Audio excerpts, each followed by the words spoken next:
AOC is making her TikTok debut to defend the app, as many lawmakers call for a ban. Of course she is. She says Congress should focus more on data protection laws instead.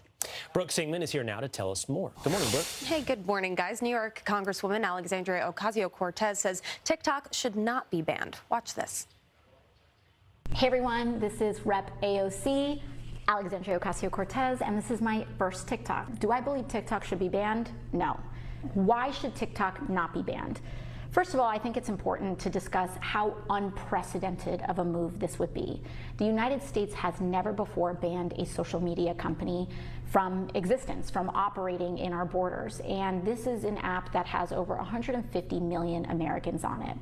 AOC taking her pro-TikTok stance after lawmakers on both sides of the aisle grilled the company's CEO over security concerns. Now, earlier this month, a bipartisan group of senators introduced the Restrict Act, which would allow the federal government to ban foreign-produced tech, including TikTok. The popular app is owned by ByteDance, a tech company based in China.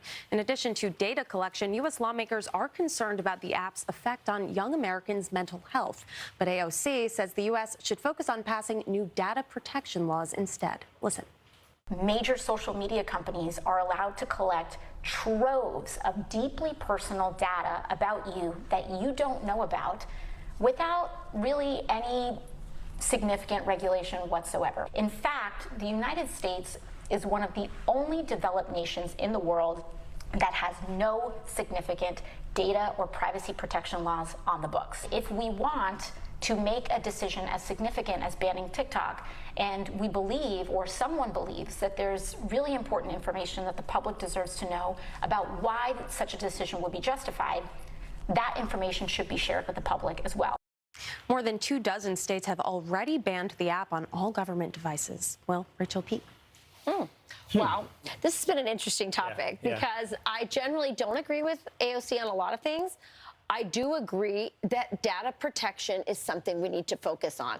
I'm also going to say that I feel just as concerned about the censorship, about the sort of curated messages that young people are getting on our American platforms as well. And by the way, if they're going to have mental health issues, they're not just getting it from TikTok, they're getting it from all the other places. Absolutely. I agree. How likely is it that that passes? So, wait, Will and Rachel agree with AOC?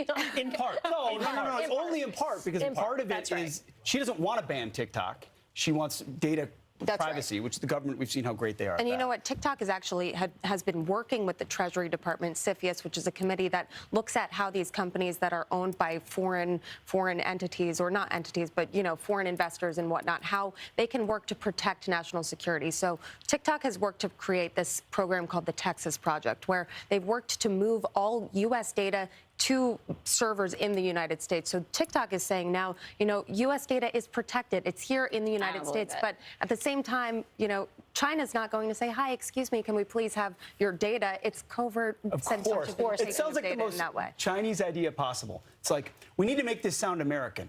Let's call it the Texas Project. You know what I mean? Like, that's what you would think of. We call it the Texas Project. Those Americans will be convinced that it's all safe. Yeah. The Liberty Project. Yes, the Liberty Project. Talk more about this throughout the morning. Yeah, I don't know that AOC is correct, by the way, that we've never banned a social media platform. While it might not have been a direct government decision, I suspect it was under direct government influence for Parler to be obliterated from the internet when it was the one place that would host Donald Trump.